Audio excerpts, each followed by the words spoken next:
Crosswell. So this is just an audio log, just like of my experience raving. So there was one time. So hi, my name's Crosswell. Nice to meet you. I'm gonna make this quick, but I do want to talk about like my raving experience when I forgot what the year was exactly. But I had this friend that we went to college together before I transferred to another college, and like I had like during that time, I was actually transitioning and I was actually taking like medications in order for me to do that. And at that point in time, like I was gaining weight. I didn't know what was like, I wasn't sure of myself or anything like that. And with this friend, I thought it was very like, very meaningful that we're going to go to a rave together because I haven't actually gone to a rave with her that I can't really think on right now. But the one time that I can recall about the situation is that like I haven't even like, I didn't even make it to the rave. For one, what I remember is that like I had woke up in a neck brace with bruises on myself.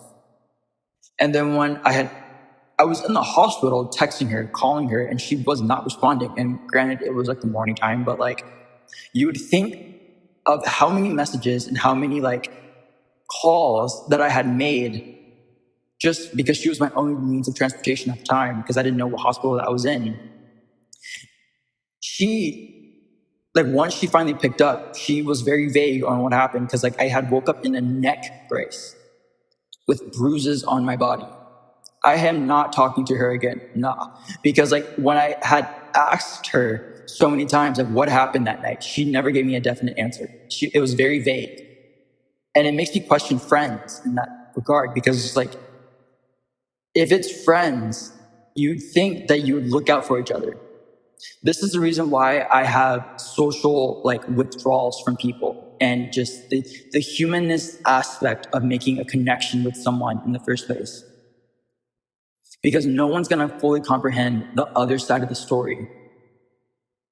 If there's like a vague answer, there's just bits of like information that are just like being said.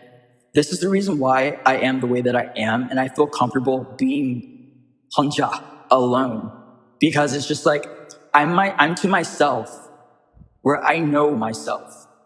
I know who I am and I feel safe with who I am and who I'm meant to be and what I'm meant to become. With other people, it's just like you don't know their intentions. You don't know what they're thinking about you. Granted, you could be friends for how many years? But just from one occurrence, that could change everything. They could look at you differently. They could talk behind your back. And this is the reason why I don't really want to have friends for that regard. Pets, they have a special place in my heart.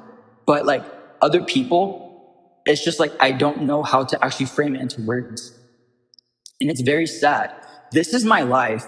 And this is how like I'm able to do the things that I'm able to do. Because like I said, 혼자, alone. I feel better being alone because I'm able to have more creativity. I'm able to express more of myself, do different things rather than also like being in a relationship, which is a distraction because you don't know what the other person's like motivations, what their intentions are, or what they're even doing or even thinking in that regard. And that just adds stress to the relationship. This is just a quick audio log that I wanted just to like document because it's just like, I want the viewer, I want the listener, I want you guys to like understand what goes through my mind with living with schizophrenia and like what it does to me. Because I had made other videos explaining what it does to me. Of course, from the outside perspective, it makes it look like I'm not right in the head. But I know what I'm doing. I know what I'm capable of. And I know what I'm becoming. All I'm just saying, just on the record, is that like, if you come from a different background, if you have friends, or if you feel like you're isolated, if you feel alone, you're not alone in this. Trust me. Instead of being alone, try to keep your mind occupied. Try to think outside the box. Try to be creative. Try to do things that you didn't think that you would do in the first place. Because for one, that's using more of your brain capacity. And two, you're getting to know yourself of what you're meant to do. If you're broken down to a point where like you don't know what like your existence is in the first place, question yourself. What am I going to become out of this? Because only you have the answer for that. No one can take that from you and no one can answer that for you. Only you can. Expo,